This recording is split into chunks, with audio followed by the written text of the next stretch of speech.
말씀 보도록 하겠습니다. 말씀은 마태복음 20장 1절에서 14절까지만 보도록 하겠습니다. 시간이 조금 갔지만 말씀을 다 읽어보도록 할게요. 14절까지만 읽겠습니다. 제가 먼저 읽습니다. 천국은 마치 품꾼을 얻어 포도원에 들여 보내려고 이른 아침에 나간 집주인과 같으니,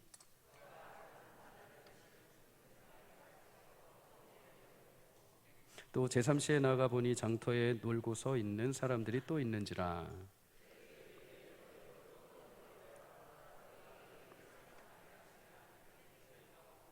제6시와 제9시에 또 나가 그와 같이 하고 나가 보니 서 있는 사람들이 또 있는지라.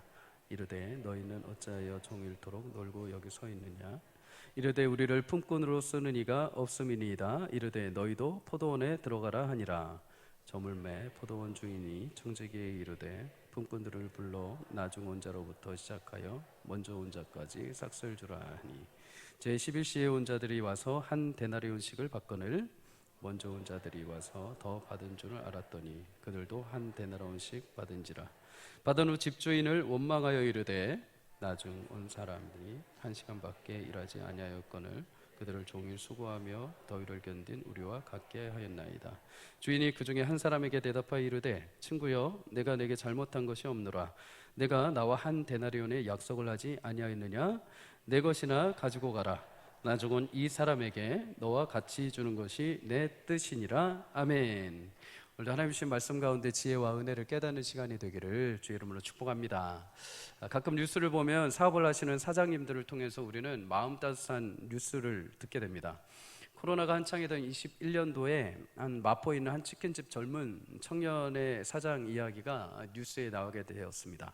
하루는 가게 일도 안 되고 또 너무 답답해서 가게 앞에 나와서 이렇게 하늘을 쳐다보고 있는데 앞에 형제 두 아이가 이렇게 지나가는 겁니다. 두 아이가 지나가는데 이 동생이 치킨 이렇게 소리를 지는 겁니다. 형이 그 손을 잡고 어떻게 할 줄을 모르고 가만히 서 있는 거죠. 이 모습을 보고 이 청년 사장님이 딱 캐치를 해냈습니다. 아, 먹고 싶은데 지금 뭔가가 있구나. 그래서 들어오라고 얘기를 했습니다. 들어왔는데 형이 주머니에서 5,000원을 꺼냅니다. 지금 이 5,000원밖에 없는데 딱 5,000원어치만이라도 치킨을 먹을 수 있을까요? 하고 사장님에게 물어본 것이죠. 동생이 치킨을 너무 먹고 싶어가지고 가지고 있는 돈 5,000원 전부를 그냥 가지고 길로 나선 겁니다. 젊은 청년 사장은 자신도 어렵지만은 이 아이들 보면서 너무나 가슴이 아프고 짠해가지고 치킨 한 마리를 그냥 공짜로 주었습니다. 그리고 언제든지 치킨을 먹고 싶으면 또 와 하면서 이제 먹고 돌려보냈죠. 그 뒤에 이 형제들은 미안했는지 그 뒤로는 찾지 않았다고 합니다. 그리고 1년 후에 그 형이었던 아이가 손편지로 사장님에게 글씨를 쏘았습니다. 빨곡하게 가득 채운 이 편지 글 속에는 고마움이 가득 담겨 있었죠. 그 편지 가운데 내용은 일부는 이렇습니다. 얼마 만에 느껴보는 따스함이었는지 1년 가까이 지난 지금도 생생히 기억이 납니다. 뉴스를 보니 요즘 자영업자들이 제일 힘들다고 하는데 사장님 잘 계신지 궁금하고 걱정이 됩니다. 나중에 저도 어른이 되면 저처럼 어려운 사람을 도와주면서 살 수 있는 사장님 같이 멋진 사람이 되겠습니다. 청년 사장은 굉장히 코로나로 자신도 어려운데 이 아이의 편지를 받고 펑펑 울었다고 합니다. 그리고 위로가 되고 힘이 되었다고 하죠. 또 다른 가게 사장님이 있습니다. 광주에 1,000원짜리 백반집이 있는데 이 집은 밥, 국, 반찬 3가지나 준다고 합니다. 대단하죠. 1,000원인데 흔치 않죠. 그럼에도 이 13년 동안의 이 일을 해오면서 어르신들, 특별히 물질적인 어려움이 있는 어르신들을 위해서 이 가게를, 조그만 가게를 운영했다고 합니다. 사실 일대 주인이었던 어머니께서 암으로 돌아가시면서 이 딸에게 유언으로 이 사업을 계속 이어가 달라고 당부를 했습니다. 현재 이 주인은 오전에는 보험사 일로, 또 점심때는 식당 일로, 다시 오후에는 보험사 일로 하면서 이 가게를 운영하고 있는데 실제로 매출이 그렇게 많지 않죠. 1,000원씩 받아서 그게 뭐 얼마나 되겠습니까? 그럼에도 각지에서 소문을 듣고 여러 물질과 식자재로 지원해 주면서 이 식당이 운영이 되고 있다고 합니다. 대부분의 사업을 하거나 또는 우리가 어떤 가게를 운영할 때 운영하는 입장에서 사실 계산적인 방법을 따지면 순이익을 따져야 됩니다. 이익을 창출해야 되죠. 그게 정상입니다. 그런데 이분들의 계산법은 조금 다른 것 같습니다. 열심히 악착같이 일해서 돈을 버는 것도 분명히 좋은 계산법이지만 지금 이 두 사람의 계산법은 어떤 이윤보다는 다른 곳, 그 사람에게 목적이 있는 것 같습니다. 긍휼히 여길 수 있는 힘겹게 살아가는 사람들, 소외된 어린아이들에게 이들의 계산은 거기에 초점이 맞춰져 있던 거죠. 개인적으로 이분들이 크리스찬인지 아닌지는 저는 잘 모릅니다. 다만 곰곰이 이분들을 생각을 하다가 적어도 이러한 사람들의 계산법이 하나님의 계산법에 비슷하지 않을까라는 생각이 들었습니다. 하나님의 계산법도 사실 굉장히 남다릅니다. 인간의 계산법하고 차원이 조금 다르죠.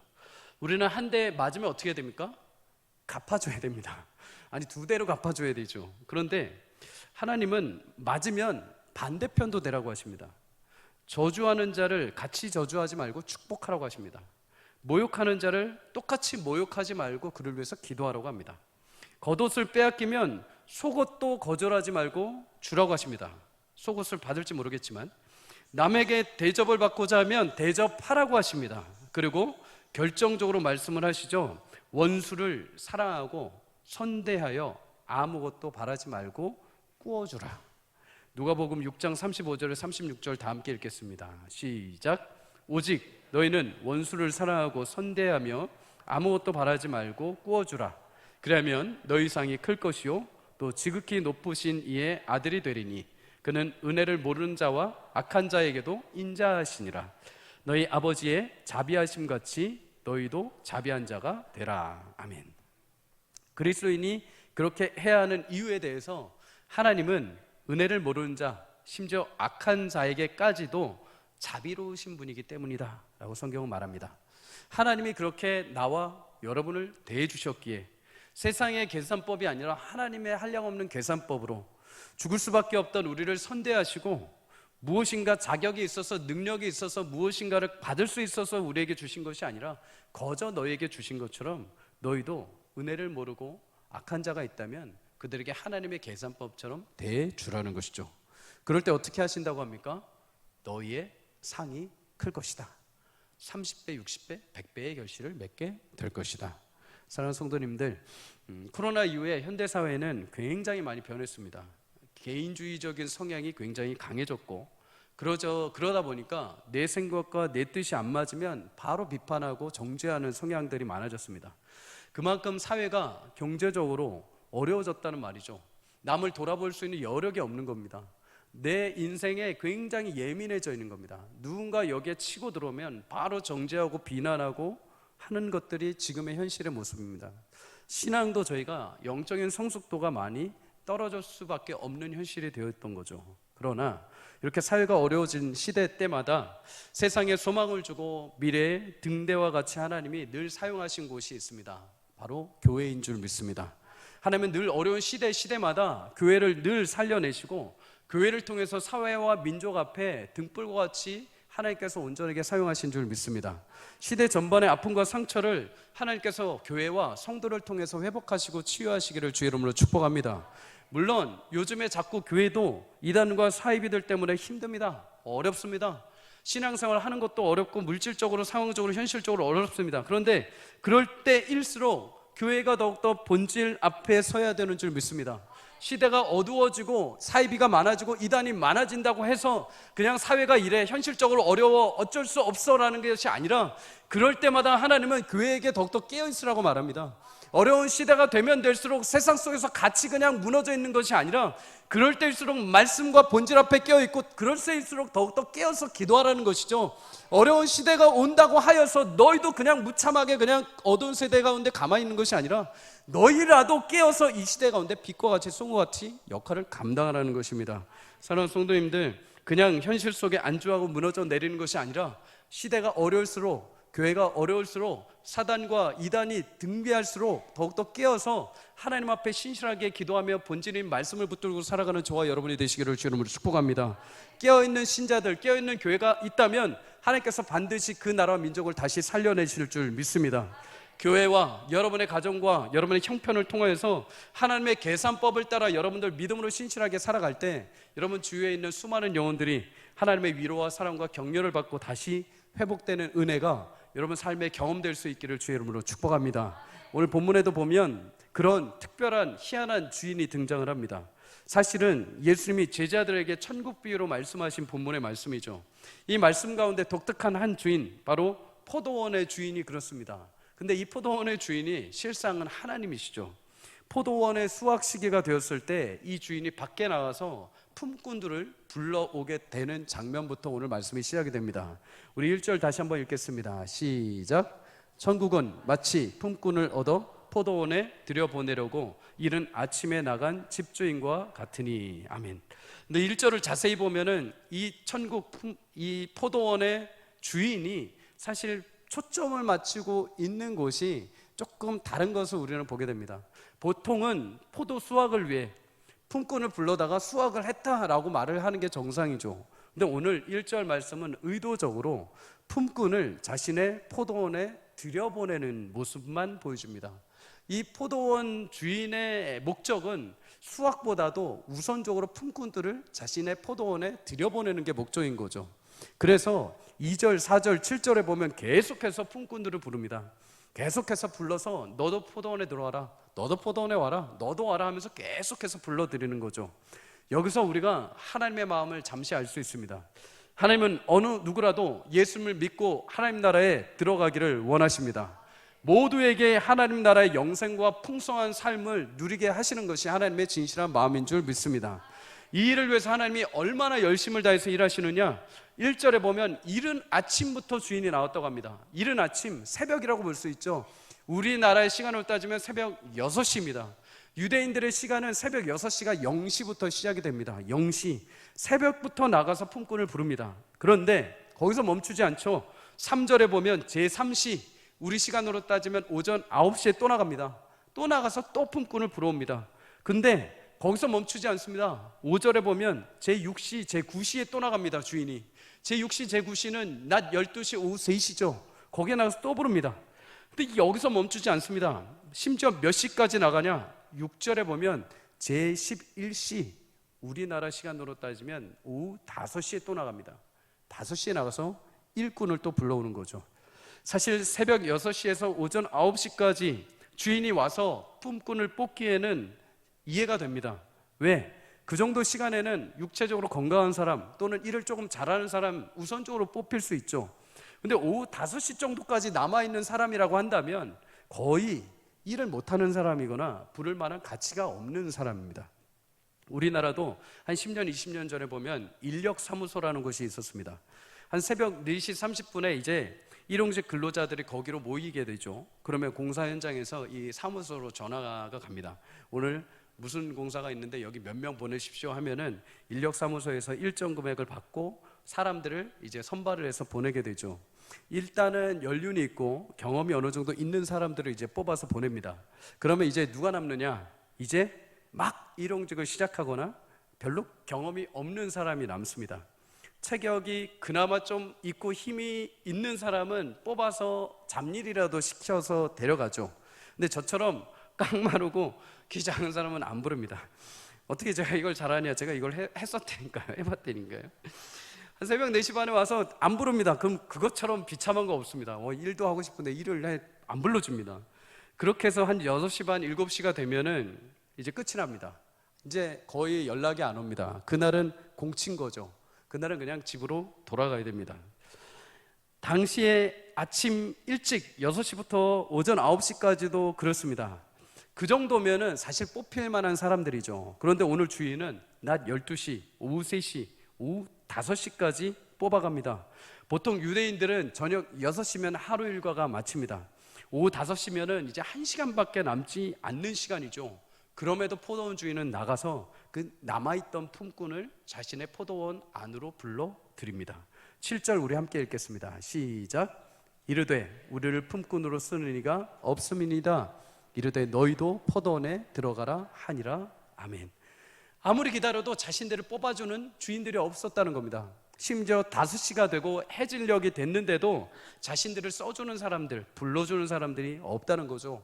그래서 그날 하루 이제 나는 끝났다.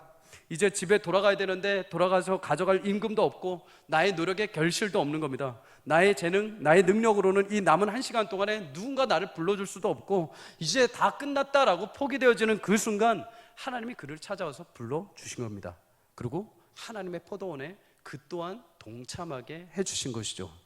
누구나 매일 아침에 일어나서 매일 나의 하루가 오늘 찬란하게 태양이 빛나는 것처럼 그렇게 하루를 살아가고 싶어 할지 모릅니다.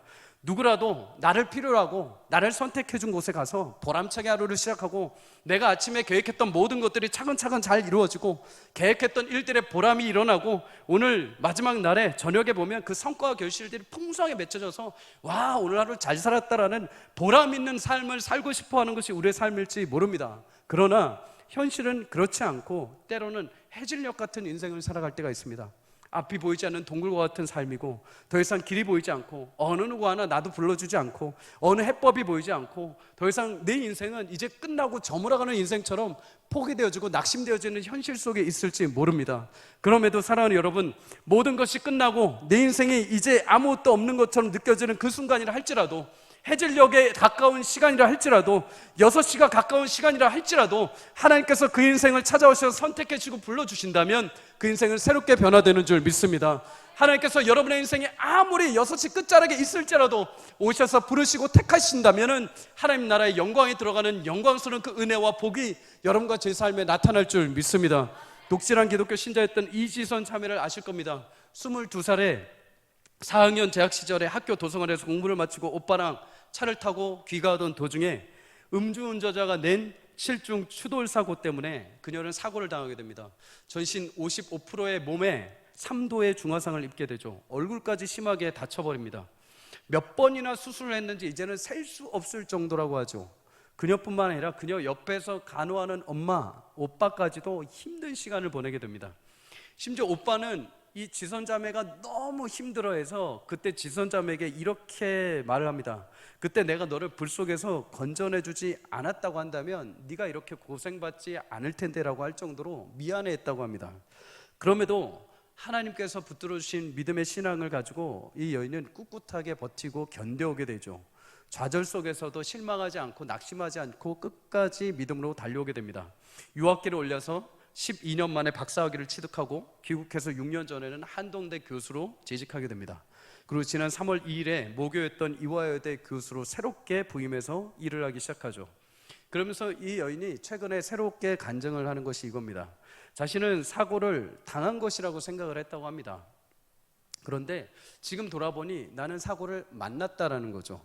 사고를 당했다라고 한다면은 그 당한 사고와 그 아픔 때문에 내 인생이 평생에 끌려갈 수밖에 없다는 겁니다. 그런데 자신은 이제 그 안 좋은 사고를 내가 당한 것이 아니라 만났었다라고 고백을 합니다. 만났다라는 것은 이별이 있다는 것이죠. 당한 것은 끌려가지만 내가 만났기 때문에 이제 그 아픔과 상처에서 이별하고 헤어질 수 있다는 겁니다. 그렇게 깨달은 이후에 사고로 치료받던 그녀의 시간, 그녀의 인생의 동굴 같고 캄캄하고 절망적이었던 순간들이 지금은 마치 동굴이 아니라 터널과 같이 여겨진다고 합니다.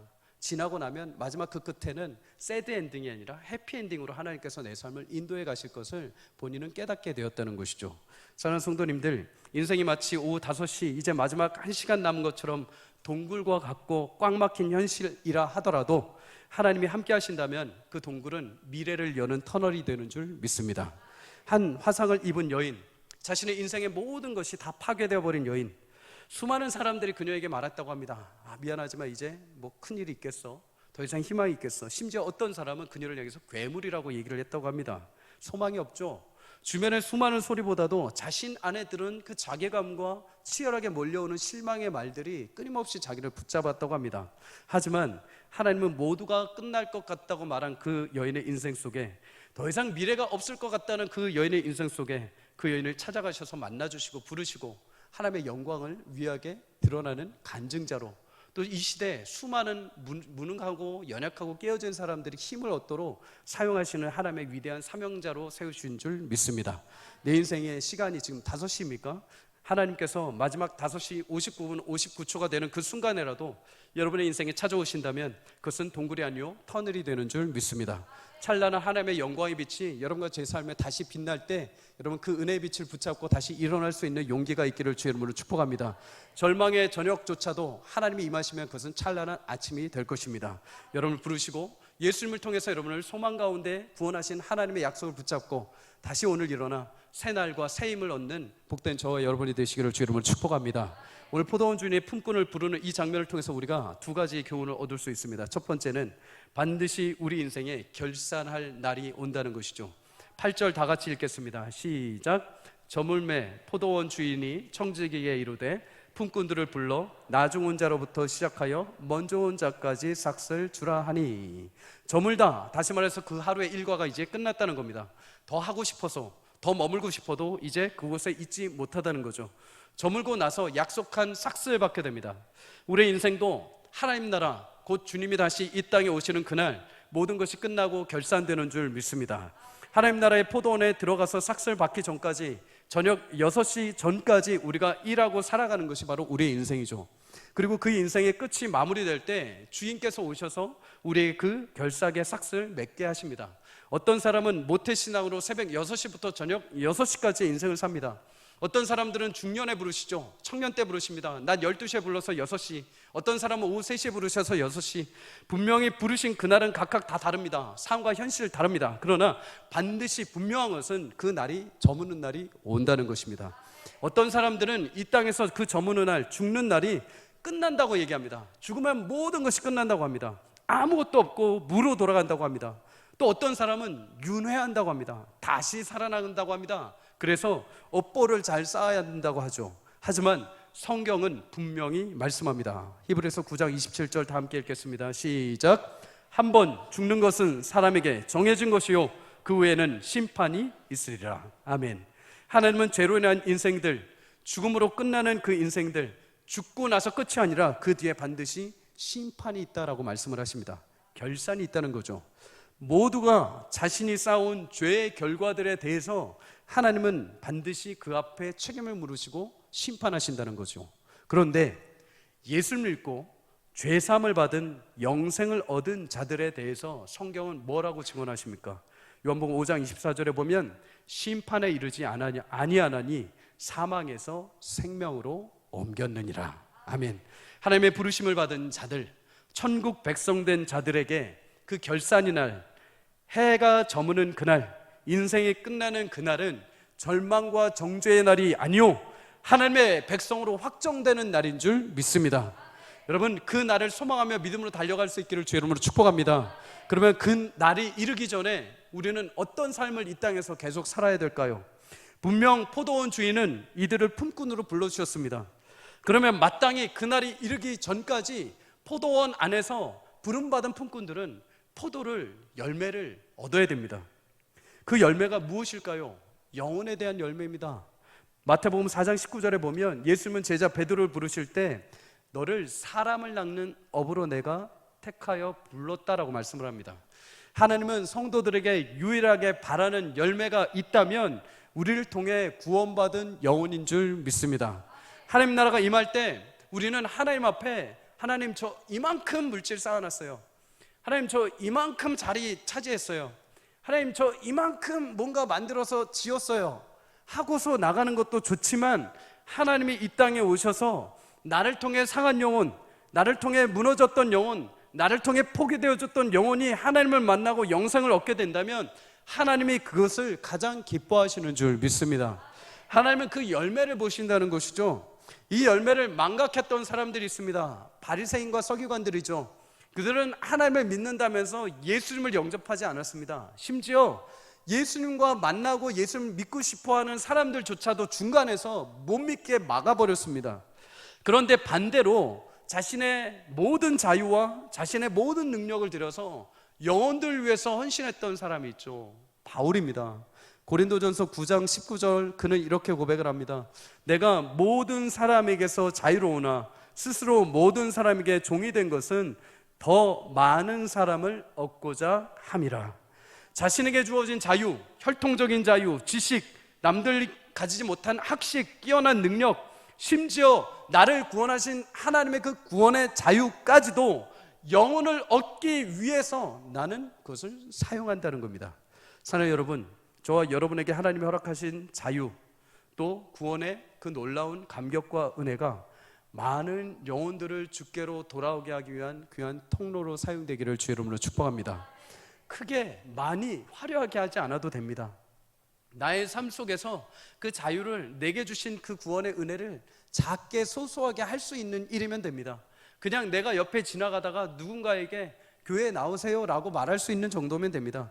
갑자기 내가 설거지 하다가 누군가 갑자기 떠올라서 생각나서 삶이 궁금해서 전화하고 위로하고 격려하면 됩니다. 갑자기 생각날 때 스쳐 지나가는 사람이 있으면 그냥 쌩하고 지나간 것이 아니라 그냥 툭 건드리고 어떻게 요즘 잘 지내? 기도 제목 있어? 하면서 격려해 주면 되는 것입니다. 이런 작은 씨앗들이 모이고 뿌려질 때 하나님은 귀한 열매와 영혼의 결실을 맺게 하시는 줄 믿습니다. 사랑하는 성도님들, 크게 안 해도 됩니다. 아주 작은 미랄과 같은 씨앗이 우리 가운데 떨어질 때 하나님은 그것을 자라게 하시고 그것에 물 주시게 하시고 그것을 심겨주고 그것을 열매 맺게 하시는 분은 하나님이십니다. 우리는 그냥 뿌리기만 하면 하나님이 그 영혼들에 대한 영광과 은혜를 받으실 줄 믿습니다.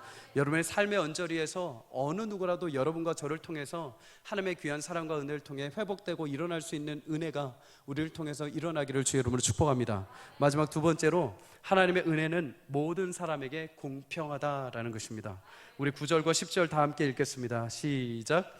제11십에 온 자들이 와서 한 데나리온씩을 받거늘 먼저 온 자들이 와서 더 받은 줄 알았더니 그들도 한 데나리온씩 받은지라. 아멘. 포도원 주인은 청지기이신 예수님을 통해서 삭슬 주라고 하십니다. 오후 5시에 온 자 먼저 한 데나리온, 당시에 하루 품삯인 한 데나리온을 주라고 하시죠. 그렇게 한 품삯을 주는 것을 보면서 먼저 와서 일하던 품꾼들이 그 모습을 보면서 속으로 어떤 마음이 들었을까요? 5시에 온 사람이 한 데나리온 받으니까 나는 아침 일찍부터 일했으니까 좀 더 주시겠지 라면서 마음에 그런 생각을 한 겁니다. 그런데 청지기가 와서 똑같이 한 데나리온을 주는 겁니다. 결국 오전부터 일했던 이 품꾼들이 주인을 향해서 마음에 원망을 품게 됩니다. 그리고 따지게 되죠. 우리가 종일 수고하고 더위를 견뎠는데 어떻게 저렇게 늦게 온 품꾼처럼 동일하게 우리를 대우해 주실 수 있습니까? 근데 그때 주인이 뭐라고 합니까? 13절에 이렇게 말하죠. 주인이 그 중에 한 사람에게 대답하여 이르되, 친구여, 내가 내게 잘못한 것이 없노라. 내가 나와 한 데나리온의 약속을 하지 아니하였느냐. 애초부터 포도원 주인은 품꾼들에게 얼마를 주기로 약속했습니까? 한 데나리온입니다. 2절에도 보면 새벽에 품꾼을 부를 때도 이미 한 데나리온 주기로 약속을 했죠. 하나님이 품꾼들에게 싹스를 주는 조건은 그가 많이 일했거나 노동을 했거나 능력에 따른 것이 아니라 철저하게 주인의 약속인 것입니다. 여러분과 제 삶이 어떤 현실과 상황에 있든지 간에 하나님께서 복 주시기로 약속하셨다면, 내가 너를 나의 자녀 삼기로 약속하셨다면, 어떤 능력과 환경과 상황과 그 모든 것들을 떠나서 그저 약속하신 이에 따라 우리는 은혜와 구원을 얻는 줄 믿습니다. 6시에, 12시에, 5시에 오든지 간에 이 주인의 마음은 모두가 다 내 품꾼이라는 것입니다. 네가 언제 왔든, 네가 어떤 상황에서 왔든지 간에 내 포도원 안에 들어왔다면 너는 내 품꾼이고, 나는 내 품꾼 애들에게 공평하게 한 데나리온씩 주는 것이 나의 뜻이다. 그것이 나의 기쁨이다, 나의 마음이다 라는 것이죠. 여러분, 하나님은 공평하실까요? 불공평하실까요? 하나님은 공평하신 줄 믿습니다. 공평하신 줄 믿습니다. 세상이, 여러분 자꾸 세상을 보면서 왜 하나님 저러십니까? 라고 하지 마십시오. 하나님은 공평하신데 누가 불공평합니까? 세상이 불공평합니다. 내가 불공평하죠. 하나님 어떻게 저 아프리카에 굶주리고 헐벗고 못 먹는 사람들 왜 가만히 놔두십니까? 아니요, 우리가 안 하는 겁니다. 우리가 안 도와주고 우리가 아끼지 않고 우리가 막 하는 겁니다. 하나님 저 사람은 왜 예수 믿지 않고 왜 안 합니까? 아니요, 우리가 안전하는 겁니다. 우리가 안 움직이고 있는 것입니다. 하나님은 공평하십니다. 누구라도 먹이고 누구라도 입히고 누구라도 하나님의 자녀 되게 하시는 것이 하나님의 공평하심입니다. 이런 질문 속 하나님 왜 우리는, 왜 저는, 왜 이만큼밖에 안 줍니까? 라는 이런 불평, 여러분 이 불평 질문 안에 숨겨져 있는 본심이 뭡니까? 나의 자격이죠. 자격. 먼저 온 품꾼들 마찬가지입니다. 하나님, 내가 아침 일찍부터 와서 저 사람보다 열심히 일했는데 왜 품삯이 똑같아야 됩니까? 저 사람과 나는 자격이 다르다는 것입니다. 자격. 그런데 이들이 한 가지 놓치고 있는 것이 있죠. 하나님은 자격 없는 품꾼들을 아침부터 저녁까지 똑같이 불러주시고 그들에게 똑같이 은혜를 주시고자 하시는 것이 주인의 마음입니다. 아침에 아무리 불러줬다 하더라도 그들은 원래 주인의 종들이 아닙니다. 외부의 종들이죠.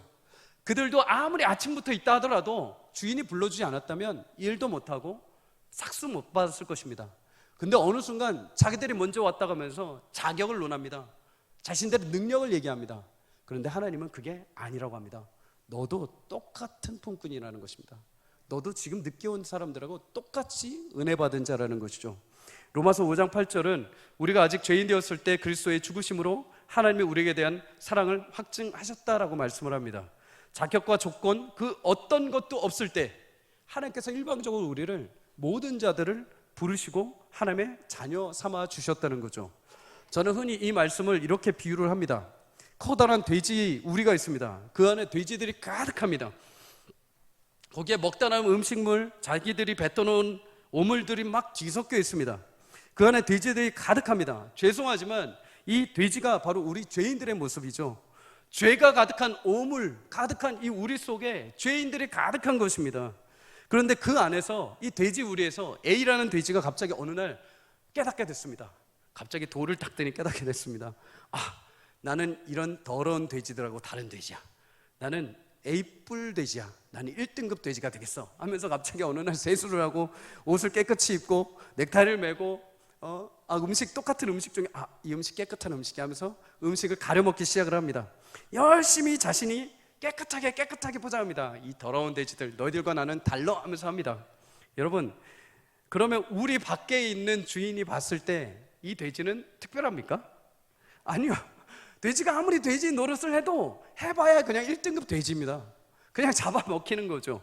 여러분, 돼지가 제 아무리 깨끗해 보려 해도 그냥 주인에게는 그냥 돼지이죠. 더러운 우리 안에 있는 돼지일 뿐입니다. 그런데 그렇게 오물 가운데 있던 돼지들을 누가? 주인이 끄집어내 주신 겁니다. 주인이 한 마리 한 마리 끄집어내서 좋은 집, 좋은 방 안에 한 마리씩 집어넣고 씻겨주고 좋은 옷을 입히고 잠자리를 주고 먹을 것을 주고. 상식적으로 이해가 됩니까? 무슨 돼지한테 그렇게 해? 근데 그게 우리라는 겁니다. 우리는 자격이 있는 자들이 아닙니다. 우리는 죄악 가운데, 오물 가운데 있던 자들입니다. 하나님이 안 꺼내주셔도 뭐라 할 수 없는 자들이죠. 그런데 상식적으로 이해가 되지 않을 만큼 돼지를 꺼내주어서 그를 입히고 먹이는 것처럼 하나님은 그 상식 밖의 일을 계산적으로 따지지 않고 우리를 사랑하셔서 부르시고 먹이시고 깨끗게 하시고 하나님의 자녀 삼아 주신 줄 믿습니다. 아침에 온 품꾼이나 해질녘에 온 품꾼 모두가 주인이 베풀어주는 그 은혜, 모두에게 공평하고 과분한 것이죠. 우리의 그 어떤 노력과 공력, 자격, 하나님의 은혜를 만들어낼 수가 없습니다. 오직 하나님의 은혜는 하나님의 뜻이요, 하나님의 예정이요, 하나님의 선물인 줄 믿습니다.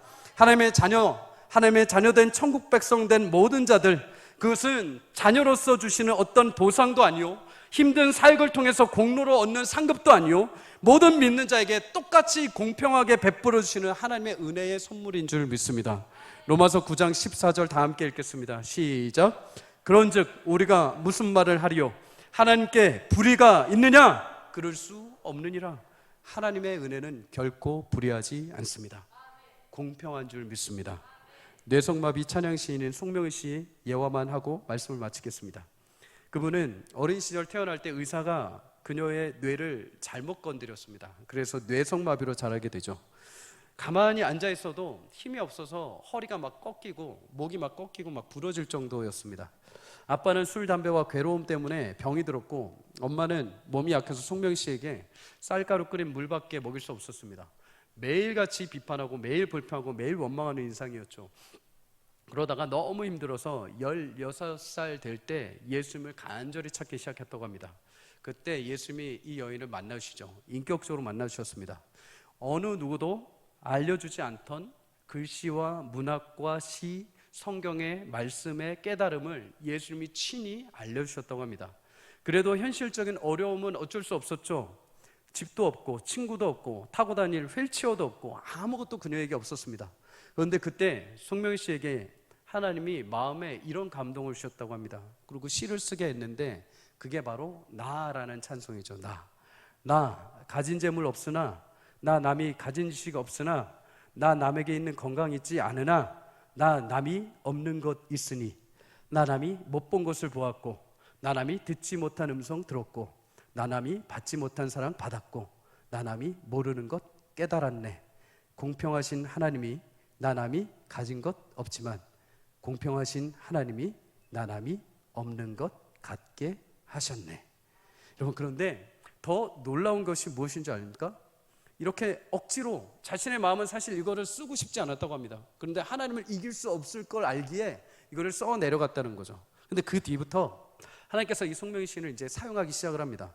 자신이 그동안 작성했던 시를 모아서 규장해서 시집으로 발매를 해주고 극동방송에 그녀의 일생과 그녀의 간증이 고백되기 시작했습니다. 전국에 있는 수만 명의 사람들이 그녀의 이야기를 듣고 그녀의 짧은 그 5분의 간증을 통해서 그녀가 지은 시를 통해서 예수를 만나고 위로를 얻는 역사가 시작이 되었죠. 하루는 극동방송에서 부사장이 와서 송명희 씨를 이제 가족에게 미국으로 데려가서 치료를 받게 하면 어떻겠냐라고 찾아와서 얘기를 했다고 합니다. 그때 송명희 씨가 그 부사장에게 딱 한마디를 합니다. 주님이 만들어 놓으신 이대로 그냥 살겠습니다. 난 이대로가 좋습니다. 여러분, 어떻게 이런 고백이 나올 수 있을까요? 이유는 딱 하나입니다. 그녀는 철저하게 하나님을 신뢰한 것이죠. 공평하신 하나님이시기에, 신실하신 하나님이시기에 지금 내 모습이 부족해 보인다 하더라도 그 공평하신 하나님이 내 작은 삶을 통해서 완성하시고 역사하시고 평생에 하나님을 찬양하는 삶으로 남겨주실 것을 알기에 그녀는 치료받는 것보다 지금 하나님과의 관계, 깊은 사랑의 은혜를 자신의 그 현상에 유지를 하면서 그 삶을 살아가기로 결정을 합니다. 사랑하는 성도님들, 적어도 송명희 씨가 불평한다면 이해합니다. 적어도 송명희 씨 정도가 되어 원망을 한다면 이해를 합니다. 우리와 비교하면 그분은 우리가 이거는 그냥 보통의 일이야, 평상적인 거야, 그냥 평범한 일이야 라는 것조차도 없는 사람입니다. 그녀가 원망을 한다면 이해가 되죠. 그런데 우리는 사지도 멀쩡하고 모든 것을 다 누리며 살아가는데도 불구하고 하나 없을 때도 하나님을 향해서 원망하고 불평할 때가 있습니다. 하나님 어떻게 이렇게 불공평하십니까? 그러나 현실의 부족과 어려움 속에서도 여러분, 하나님을 신뢰할 때 그것이 우리의 기쁨과 감사로 바뀔 줄 믿습니다. 저는 개인적으로 모태신앙으로 태어났습니다. 하나님을 믿고 있는가 아닌가 늘 언제나 갈급한 심령으로 살아왔죠. 그러다가 중학교 때 복음성가로 CCM을 그때 처음 들었습니다. 그 전까지는 맨날 부모님 따라서 찬송가만 주구장창 불렀죠. 그런데 어느 순간 새로운 찬양의 시대의 문이 열린 거죠. CCM 찬양을 딱 이때 딱 중1 때 딱 들었는데 그때 그 감격과 눈물은 잊을 수가 없습니다. 그때 처음으로 내가 찬양 인도자로 열심히 하나님을 섬겨야겠다는 마음으로 기타를 치고 그때서부터 찬양 인도를 시작을 했습니다. 근데 그때 저의 귓가에 들렸던 그 찬양이 무엇이냐면 나라는 찬양입니다. 알지도 못하고 연약했던 여인, 누가 지었는지도 모르는 찬양을 통해서 방황하던 한 소년이 하나님을 향해서 길을 얻고 다시 소망을 품고 하나님의 길을 걸어가게 된 거죠. 우리는 사지가 멀쩡하고 내가 능력이 있으면 내가 먼저 된 자라고 생각을 합니다. 그러나 여러분, 누가 먼저 된 자입니까? 아무리 사지가 멀쩡하고 모태신앙으로 태어났다 하더라도 누가 누구의 말과 누구의 고백으로 은혜를 받고 하나님 앞에 다시 믿음을 드리기 시작했습니까? 그녀가 먼저 된 자죠. 그녀가 세상적으로 보기에는 하찮아 보이고 아무것도 아닌 것 같고 뒤에 뒤처진 여인인 것 같지만은 그녀가 하나님 앞에 먼저 된 자입니다. 하나님께 복받은 자이죠. 그녀를 통해서 수만 명의 사람들이 하나님께 돌아온 은혜가 있다면 그녀가 먼저 된 자이죠. 사랑하는 성도님들, 우리 인생을 살아가면서 어찌 슬픔이 없고 고난이 없겠습니까? 어찌 아픔이 없겠습니까? 하지만 온 우주를 창조하신 하나님, 그 하나님이 오늘도 역사를 주관하시고 우리 해진역 같은 인생이라 할지라도 찾아오셔서 붙잡아 주신다면 하나님 넉넉하게 우리를 사용하시고 영광 가운데 일으켜 세우실 줄 믿습니다. 사랑하는 성도님들, 하나님에 대한 신뢰를 다시 쌓아가십시오. 하나님의 주권을 다시 확신하십시오.